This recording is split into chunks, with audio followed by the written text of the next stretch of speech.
miércoles yo le decía que el SENACE y las autoridades energéticas del país estaban aplicando, como lo publiqué hoy en mi columna, el modelo Thalía. Si no me acuerdo, no pasó. Oh, pena no es robar, sino que te cachen. Han dejado de informarle a las empresas sobre los cortes de energía y esto es verdaderamente grave, ¿no, mi querido Guillermo García Alcocer? Uno de los más grandes, si no el más grande experto en regulación energética en este país. Querido Guillermo, ¿cómo estás? Buenas noches. ¿Qué tal, David? Muy honrado de estar contigo al aire. Muchas gracias.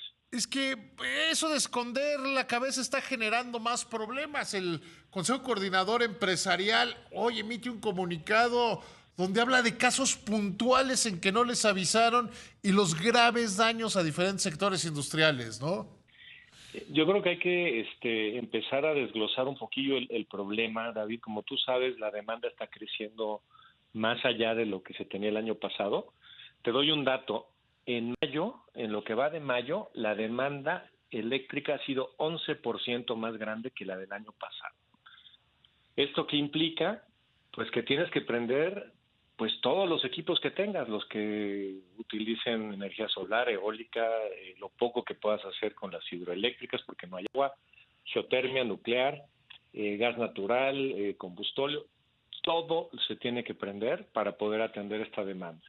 Y en ese sentido, pues va a haber afectaciones en circuitos específicos. En ese sentido, pues vamos a tener empresas afectadas, vamos a tener ciudades afectadas. Y esto, el gran problema, David, es que estamos apenas entrando al verano. Todavía ni siquiera estamos viendo la gran demanda que se puede tener a final de junio, julio. El año pasado, por ejemplo, tuvimos el 20 de junio el máximo histórico de demanda en el país, más o menos 53 gigas. Este año, expertos indican que podemos estar llegando entre 56 y 59 gigas. O sea, pero no hay manera de enfrentar eso, ¿no? O sea, a estas alturas no hay modo de enfrentar eso.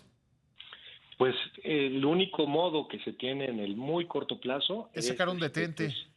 Es restringir el consumo, restringir la demanda. Tener cuando viene el evento, pues paros administrados en los cuales vas dando del servicio a varias zonas de un circuito. ¿Qué se puede hacer en el muy corto plazo?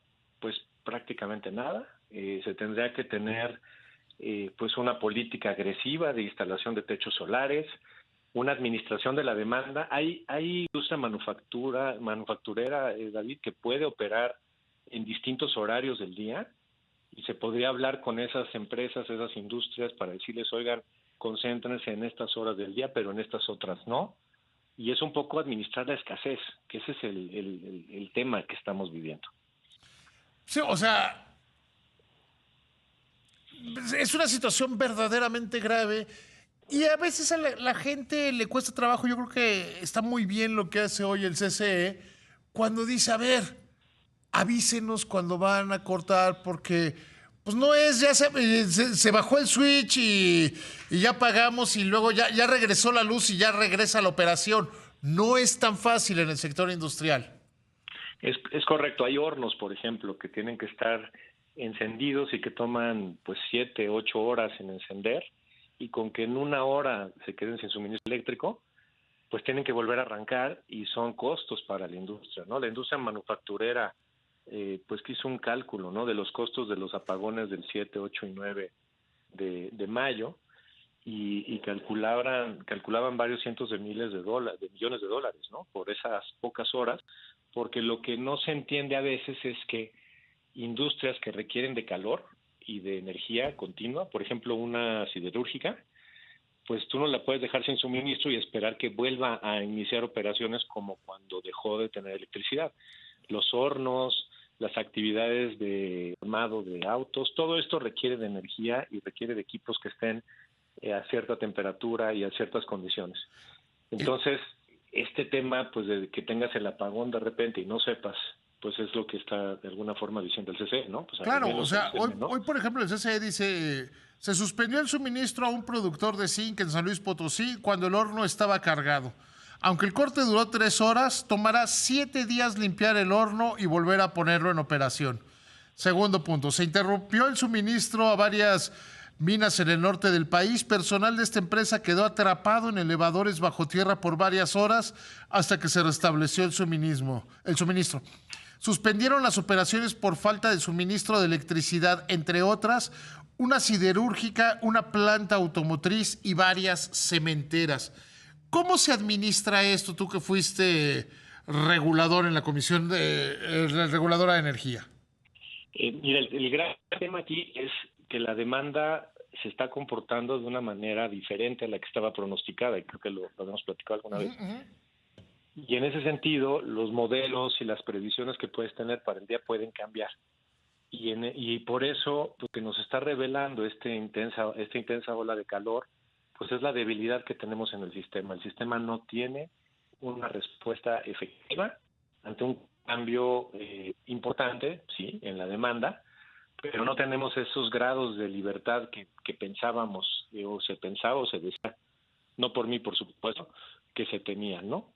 Entonces, la realidad es que tenemos muchas islas eléctricas, David, tú lo sabes muy bien, no tenemos conectividad en regiones, y entonces la problemática que vives en la península de Yucatán, la problemática que vives en el Bajío, la problemática que vives en la península de Baja California, cada una debe ser atendida por separado. ¿Qué pasaría? Pues podríamos mandar energía superavitaria de una zona a la zona que ha tenido el problema del déficit, ¿no? Pero en la medida en que cada circuito, cada zona es una isla, pues de repente tienes una demanda muy fuerte en una zona y pues oferta tienes ahí disponible y hasta donde llega. Y el problema es que la oferta no está llegando a poder atender la demanda inercial. No estamos hablando de nearshoring, no estamos hablando de que la economía crezca por lo menos al 2%. No. Estamos hablando de con lo que hay. Así es. Y obviamente los edificios están utilizando energía para el confort, ¿no? Porque el confort, pues es necesario, tú no puedes trabajar a 40 grados. ¿No? Necesitas tener al menos 22, 23 grados para poder estar pues siendo productivo. Y esos grandes equipos, los grandes edificios, están demandando pues grandes cantidades de energía. Entonces, pues es una ecuación gigante que hay que resolver. Hay que hacer una reflexión, me parece, sobre qué queremos como país. Queremos atender nuestra demanda, queremos atender nuestra demanda creciente, queremos atender el nearshoring, queremos energías limpias, pues todas esas preguntas. O queremos ser como Cuba o Venezuela. O queremos administrar la escasez, como algunos países que han tenido que pasar por esto. Incluso Brasil, tuve el tema de Ecuador, ¿cómo están el día de hoy? ¿Sí? En Ecuador tienen apagones de mediodía a nivel nacional, porque cargaron toda su energía, o más bien obtienen toda su energía de hidroeléctricas que se quedaron secas. Entonces la diversificación de tu matriz eléctrica, el transporte de la electricidad, el poder mover energía de una parte a otra, pues son objetivos que tendríamos que perseguir. Y ahora, no lo estamos logrando. Ahora, ¿qué es necesario que haga la Comisión Reguladora de Energía, que haga el SENACE para atender esta llamada del Consejo Coordinador Empresarial? Pues yo lo que pensaría es dar avisos, aunque sean con pocas horas o poco tiempo, porque ese es el gran problema también, David. No puedes dar un anuncio de qué va a pasar mañana cuando te va a elevar la... Sí, o sea, no puedes programar, vamos a hacer todo el mes. Y además ser más amplios en la publicación, ¿no? Por eso se tienen estos mecanismos del alertamiento que funciona cuando has rebasado el límite, digamos, te has comido tu reserva, cuando ya te comiste tu seguro del 6% de capacidad, mandas un alertamiento que quiere decir que estás en riesgo, ¿no? Claro, y cuando te comiste eso, cuando te comiste el margen de reserva. Oye, ya nos estamos comiendo el margen de reserva de este programa, nos tenemos que ir a un corte. Guillermo, te agradezco muchísimo que me hayas tomado la llamada. Hasta luego.